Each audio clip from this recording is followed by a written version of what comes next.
Hi everyone. మనం previous వీడియోస్లో Telangana history start చేసుకుని అందులో ప్రాచీన తెలంగాణను కంప్లీట్ చేసుకోవడం జరిగింది. దాని తర్వాత మనము శాతవాహనుల పూర్వయుగం కంప్లీట్ చేసుకున్నాము. మరి ఈ వీడియో నుంచి మనం శాతవాహనుల యుగం దాన్ని చూద్దాం. మరి శాతవాహనుల యుగం ఎలా ప్రారంభమైందంటే మనకు వారి గురించి తెలిసే విదేశీ గ్రంథాలు, అదేవిధంగా విదేశీ గ్రంథాలు,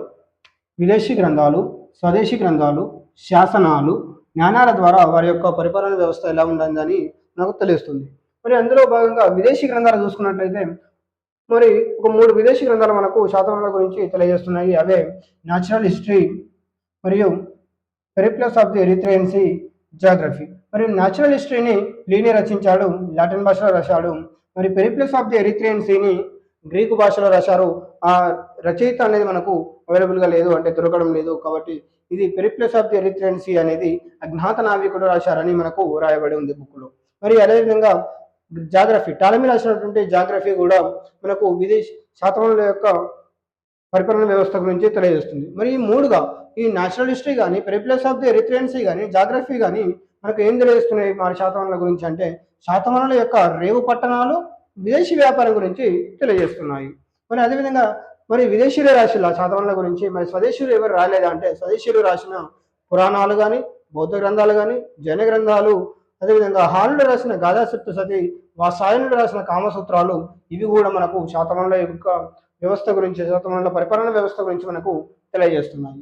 మరి శాసనాలు చూస్తే శాతవాహనుల యొక్క శాసనాలు మనకు ప్రాకృత భాషలో బ్రహ్మిలిపిలో వేయబడ్డాయి. అదేవిధంగా శాతవాహనులు అధికార భాష ప్రాకృత భాష తర్వాత మనకు కుంతల శాతకర్ణి కాలంలో అతను ఏం చేశారంటే ప్రాకృత భాష ప్లేస్లో సంస్కృతాన్ని అధికార భాషగా గుర్తించడం జరిగింది. మరి శాసనాలు 2 రకాలు, శాతవాహనుల యొక్క శాసనాలు 2 రకాలు, దాన శాసనాలు, మరి అదేవిధంగా ప్రశస్తి శాసనాలు. మరియు నాణాలు, మరి శాతవాహనుల యొక్క నాణాలు వెండి, రాగి, సీసం నాణాలను వాళ్ళు ఉపయోగించుకోవడం జరిగింది. మరి శాతవాహనుల కాలంలో కర్షాపన అనే వెండి నాణాన్ని, అదేవిధంగా సువర్ణ అనే బంగారు నాణాన్ని వాళ్ళు శాతవాహనులు యూజ్ చేయడం జరిగింది. మరి అదేవిధంగా మరి శాతవాహనుల యొక్క పరిపాలన వ్యవస్థ ఎలా ఉండేదంటే ఏ ప్రాంతాలకు వారి వ్యవస్థ విస్తరించిందంటే తెలంగాణ, ఆంధ్రప్రదేశ్, కర్ణాటక, మహారాష్ట్ర, ఈ 4 రాష్ట్రాల్లో కూడా శాతవాహనుల యొక్క రాజ్యం ఆ కాలంలో విస్తరించి ఉండేది. మరియు శాతవాహనుల కాలం అంటే టంకశాలలు. మరి టంకశాలలు చూసినట్లయితే వారి యొక్క ముద్రణ కరెన్సీ మొత్తం ఇక్కడనే ముద్రించబడేది. అది నాగార్జునకొండ, కోటిలింగాల, కొండాపూర్. ఇలా మనము బేసిక్గా శాతవాహనుల గురించి బేసిక్ ఇన్ఫర్మేషన్ మనం ఈ వీడియోలో తీసుకున్నాము. మరియు అదేవిధంగా శాతవాహనుల యొక్క పరిపాలన వ్యవస్థ ఎలా ఉన్నది, రాజుల వరుస క్రమం ఏంటి, రాజుల కాలంలో వచ్చిన ఆ సంస్కరణలు ఏంటి అన్ని కూడా నెక్స్ట్ వీడియోలో చూద్దాం. Thank you.